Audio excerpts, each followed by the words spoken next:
Hope I do this right.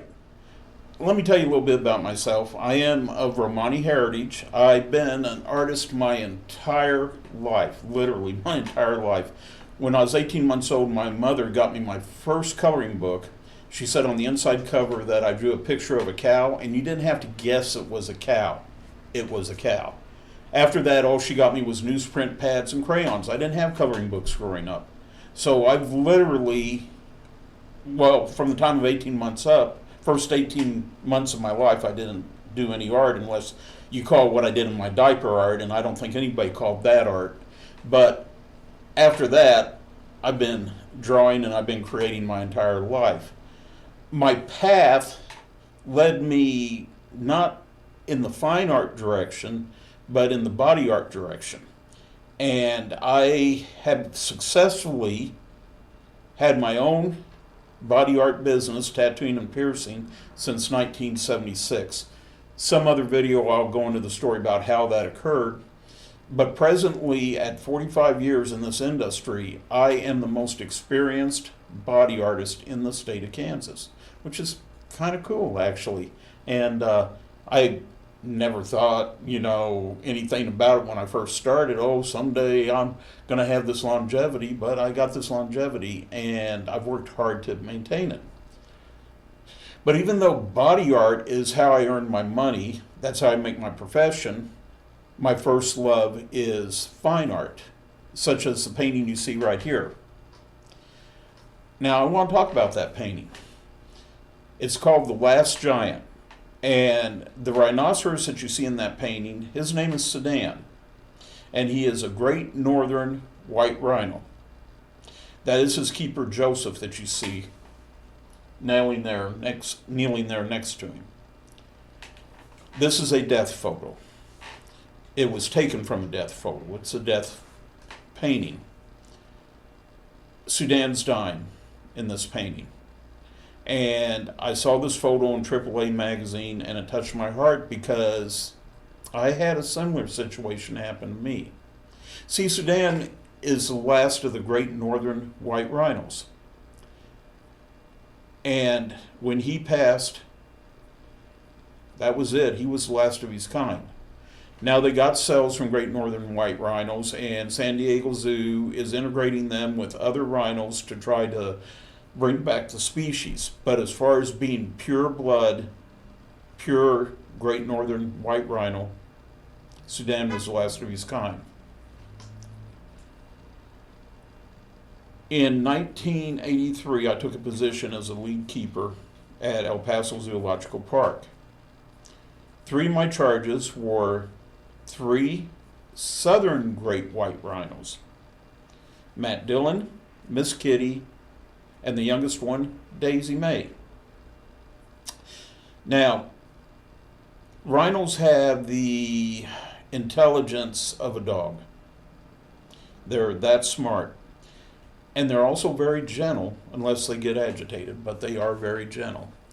And I literally developed a relationship with these animals. I didn't look at them as I was their keeper. I looked at them as I was their friend. And I felt that they had that same feeling back towards me. Miss Kitty had an eye problem, and we had to put hydrocortisone on her eyes and zinc oxide because she had severe allergies to the dust in El Paso. So every day she would come up to the railing, and I would treat her eye for her, and I'd give her some horse and mule feed, and she was just perfectly happy.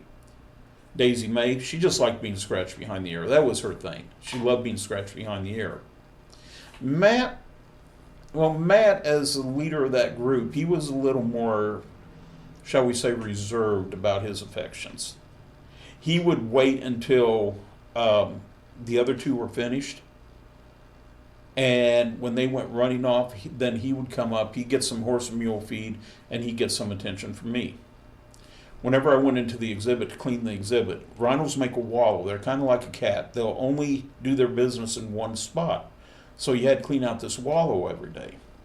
Well, Matt generally would stand back and watch me clean it out. Every once in a while, he'd try to show his dominance and try to charge towards me. And I would just say, hey, get back. Just tell him, Matt, get back, get back. Most of the time that worked. Sometimes it didn't. So I'd pick up a dirt clod, not a rock, just a clump of dirt, and I'd throw at him, hit him in the side, and they got a really tough hide. And that was enough to, make him snort, stomp, and then turn around and run the other direction. Well, the time came that the San Diego Zoo, who these rhinos were on loan from, wanted them back for their breeding program. One of the main reasons why is because Matt was also the last of his kind. Just like Sudan was the last of his kind, Matt was the last of his kind. Matt was the last southern great white rhino ever caught in the wild. That means that all the other white rhinos had been born in captivity. Matt was the last wild caught great white rhino. Now I'm sure there was some other wild caught great white rhinos out there in different zoological parks, but Matt was the last one. And so they needed his bloodline. His bloodline was unique. So it was time to send him back to San Diego for the breeding program. It broke my heart, but part of being a zookeeper is having to let go. And it's tough, but you have to do it. You become attached to your animals, you have no choice. So crates were brought in, large crates, and they were lured into the exhibit. And I started feeding the animals inside those crates, getting them used to coming in. First day I might dump the feed on the outside of the crate, next day some feed on the outside, some feed on the inside. Slowly but surely I started getting them used to the crates. Everybody except Matt. Matt wanted nothing whatsoever to do with those crates, absolutely nothing to do with them. We worked on it. We got him near them.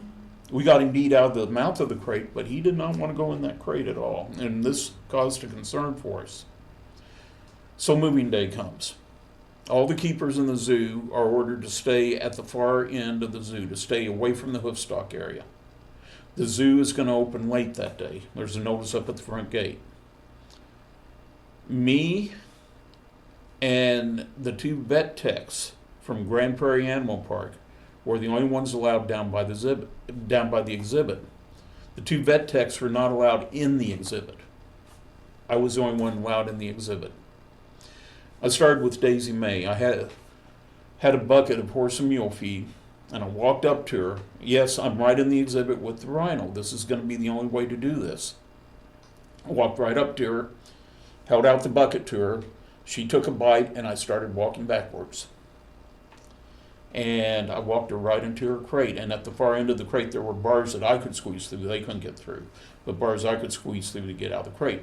The minute Daisy May was in the crate, when the vet techs, who was up on top of the crate, dropped the bars in place to where she couldn't back out. And so now we had Daisy May.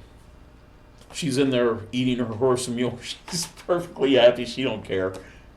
Next it came Miss Kitty's turn. Now, Miss Kitty had watched what was going on, and she was a little suspicious. She was like, I don't know about this. I don't think this is such a good idea. Took a lot of coaxing.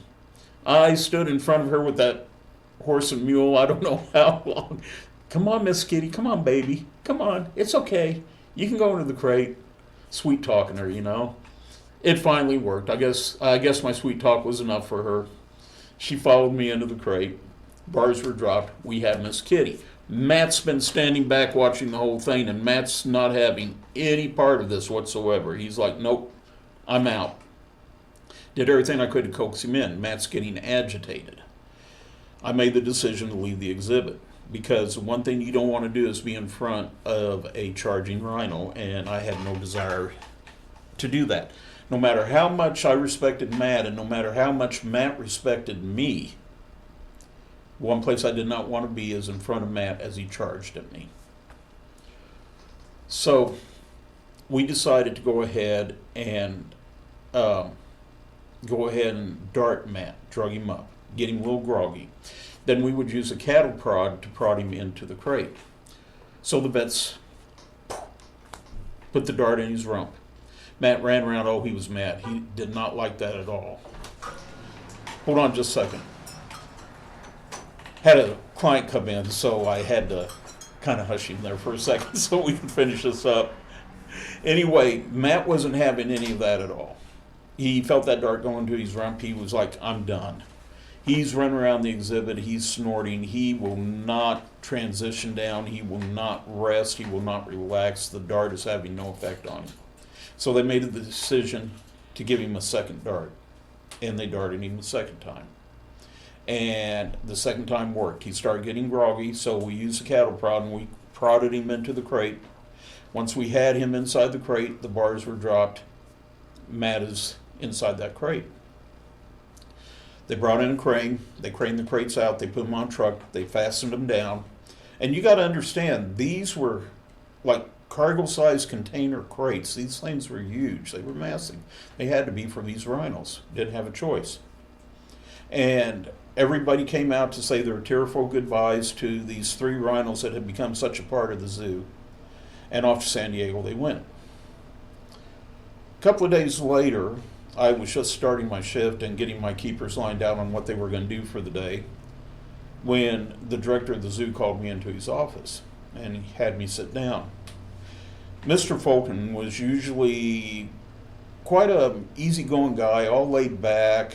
He'd been an ex-FBI agent before taking the directorship of the zoo. I know, odd combination, but that's what it was. It turns out he had a degree in animal science, so it worked out. Anyway, he called me into his office and he sat back and he said, I'll just come out right out and tell you I have some really bad news for you. And I was like, what? He said, Matt died right outside of San Diego.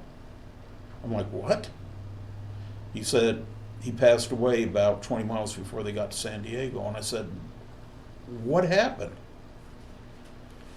Apparently what happened was the vets that had tranked Matt gave him an antidote for 1 tranquilizer.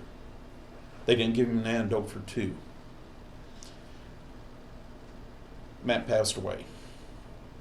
They rushed a team of vets from San Diego out to Matt, and they harvested his testicles, because remember what I told you, he was the last of his kind. He was the last great white southern rhino ever caught in the wild and brought into captivity. His testicles were valuable. They were valuable in making sure that in a conservation program and keeping this species going, that a new bloodline was introduced. I get sad whenever I think about Matt passing. It always bothers me because it was a horrible thing to happen. But what I am happy about is that Matt lives on because they were able to use the sperm and his genes that they collected from him, and they have been able to create new great southern baby white rhinos that have Matt's bloodline. That means that in a way Matt still lives on. His offspring is out there. By now, I mean, we're talking 1983 when this happened. By now he's got great grandchildren out there running around, but Matt still lives on. So does Sedan. Even though he was the last of his kind, his bloodline goes on because they use genes from him at San Diego Zoo to bring along a new bloodline of great northern white rhinos. When I saw the photograph, it touched me, brought back memories of Matt. So I created this painting. This was actually the last painting that I did in 2020. I actually finished this about 3 minutes before midnight on New Year's Eve. And it's an acrylic on gallery stretch canvas, 16 by 20 inch. And it is for sale, like all my paintings are. They are for sale. But this one right now hangs in the Artist Alley studio until what time somebody comes along and wants to buy it. So there you have it. You have intro to me, and you have story of the last giant right there. And this is the end of my first stream on Twitch. And just remember one thing: I'm a gypsy, you're not. Until next time.